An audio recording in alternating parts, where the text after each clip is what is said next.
Hello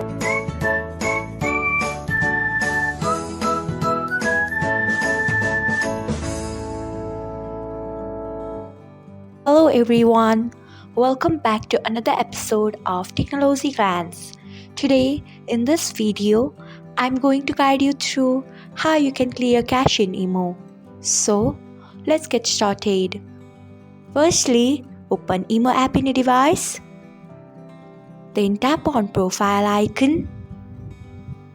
Next tap on settings. After that, tap on storage and data. Next, you can see the option of manage storage. Tap on it. Then you can see the option of Emo cache.